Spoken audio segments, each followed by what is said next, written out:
Hi friends, இன்றைக்கி நம்ம செய்ய போகிற ஹெல்த்தி ரெசிபி கம்பு வச்சு நல்லா இன்ஸ்டண்ட்டாக டேஸ்டியாக ஒரு கம்பு அடை ரெசிபி பார்க்கலாம் வாங்க. இந்த ரெசிபி செய்கிறதுக்கு நான் 2 கப்பு அளவுக்கு கம்பு எடுத்துக்கிறேங்க. நீங்கள் உங்களுக்கு இருக்க கப்பில் எதில் வேணாலும் மெஷர் பண்ணி எடுத்துக்கலாம். இதுக்கு தேவையான அளவு தண்ணி சேர்த்து ஒரு 3லேருந்து 4 டைம் நல்லா கிளியராக வாஷ் பண்ணி எடுத்துடலாங்க. நல்லா இதில் டஸ்ட் இருக்க போகிற அளவுக்கு நல்லா திருகி விட்டு நம்ம இதை வாஷ் பண்ணி எடுத்துக்கலாம். இப்போ இது மூழ்கிற அளவுக்கு தண்ணி சேர்த்துக்கலாம். தண்ணி சேர்த்து இதை நான் ஓவர் நைட் ஊற வச்சு எடுத்திருக்கேன். இப்போ மார்னிங் செய்ய போகிறோம் அப்படின்னா இதை நைட்டு ஊற வச்சு எடுத்துக்கலாம். ஒரு 8 மணி நேரமாவது கம்பு ஊறணும். இப்போ இதை நம்ம ஒரு மிக்ஸி ஜாருக்கு மாற்றிக்கலாம். ஊற வச்ச கம்பை மிக்ஸி ஜாருக்கு மாற்றி நல்லா ஃபைன் பேஸ்ட்டாக அரைச்சிடலாங்க. நல்லா ஈஸியாகவே நமக்கு அரைப்பட்டு வந்துடும்.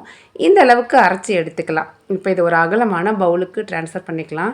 இதை நான் ஒரு 2 பேட்சாக பிரித்து அரைச்சி எடுத்துக்கிறேன். இது கூட மிக்சியில் மட்டும் ஒரு 1/4 டம்ளர் அளவு தண்ணி சேர்த்துக்கலாங்க. இப்போ இது கூட நம்ம வெஜிடபிள்ஸ்லாம் ஆட் பண்ணிக்கலாம். ஒரு பெரிய சைஸ் வெங்காயத்தை இந்த மாதிரி கட் பண்ணி சேர்த்துக்கிறேன். ஒரு பெரிய கேரட்டையும் இந்த மாதிரி துருவிட்டு சேர்த்துக்கலாங்க. காரத்துக்காக பச்சை மிளகாய் ஆட் பண்ணிக்கிறேன். கூட குறைய நம்மளோட காரத்துக்கு ஏற்ற மாதிரி அட்ஜஸ்ட் பண்ணிக்கலாம். கருவேப்பிலை, கொத்தமல்லி எல்லாத்தையும் இந்த மாதிரி ஃபைனாக சாப் பண்ணி சேர்த்துக்கலாங்க. இந்த வெஜிடபிள்ஸ் எல்லாத்தையும் நம்ம எண்ணெயில் போட்டு வதக்கிட்டு கூட ஆட் பண்ணிக்கலாம். டைரெக்டாக சேர்த்தாலுமே டேஸ்ட் நல்லா இருக்குங்க. இந்த மாவுக்கு தேவையான அளவு உப்பு சேர்த்து இதை ஒரு அடை மாவு கன்சிஸ்டன்சிக்கு நம்ம இந்த மாதிரி மிக்ஸ் பண்ணி விட்டு எடுத்துக்கலாம். ரொம்ப அதிகமாக தண்ணி சேர்த்துட வேணாம். இப்போ தான் நமக்கு ஊற்றுறதுக்கு கரெக்டாக இருக்கும். மாவோட கன்சிஸ்டன்சி பாருங்கள், இந்த அளவுக்கு இருந்தால் போதும். கம்பு அடைக்கி ஒரு சூப்பரான ஒரு தேங்காய் சட்னி காம்பினேஷன் நல்லா இருக்குங்க. இது கூட ஒரு மூடி அளவுக்கு தேங்காய், ஒரு 2 டேபிள் ஸ்பூன் அளவுக்கு பொட்டுக்கடலை சேர்த்துக்கிறேன். ஒரு சின்ன துண்டு இஞ்சி, நம்மளோட காரத்துக்கு ஏற்ற மாதிரி பச்சை மிளகாய் சேர்த்துக்கிறேன். இன்றைக்கி 2 பச்சை மிளகாய் ஆட் பண்ணிக்கிறேன். இந்த சட்னிக்கு தேவையான அளவு உப்பு சேர்த்து நல்லா ஃபைனாக அரைச்சி எடுத்துடலாங்க. பாருங்கள், இந்த அளவுக்கு அரைச்சி எடுத்துக்கலாம். நமக்கு தேவைப்பட்டால் தாளிப்பு கூட கொடுத்து எடுத்துக்கலாம். இப்போ நம்மளோட மாவும் ரெடியாக இருக்குது. தோசைக்கல் நல்லா சூடு ஆனதுக்கப்புறம் நம்ம எடுத்து வச்சுருக்க மாவை சேர்த்து இந்த மாதிரி அடையாக ஸ்ப்ரெட் பண்ணி விட்டுடலாங்க.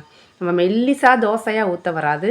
ஏன்னா நம்ம வெஜிடபிள்ஸ்லாம் ஆட் பண்ணியிருக்கனால இந்த மாதிரி அடையாக சேர்த்து எண்ணெய் ஊற்றி நல்லா மூடி வச்சு 2 சைடும் வேக வச்சு எடுத்தோன்னா இந்த ஹெல்த்தி கம்பு அடை ரெடிங்க.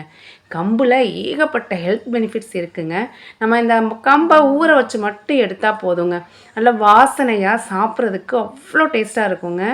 இன்ஸ்டண்ட்டாகவே நம்ம செய்யலாம். இந்த மாவை நம்ம புளிக்க வைக்கணுங்கிறதெல்லாம் இல்லை. நம்ம ரெடி பண்ண இந்த தேங்காய் சட்னிக்கும் இந்த கம்பு அடைக்கும் இந்த காம்பினேஷன் சூப்பராக இருக்குங்க. கண்டிப்பாக ட்ரை பண்ணி பாருங்கள். ட்ரை பண்ணி பார்த்துட்டு உங்கள் கமெண்ட்ஸை மறக்காமல் ஷேர் பண்ணுங்கள். இது மாதிரியான ஹெல்த்தி ரெசிபிஸுக்கு சப்ஸ்கிரைப் பண்ணுங்கள் ஃப்ரெண்ட்ஸ். தேங்க்யூ.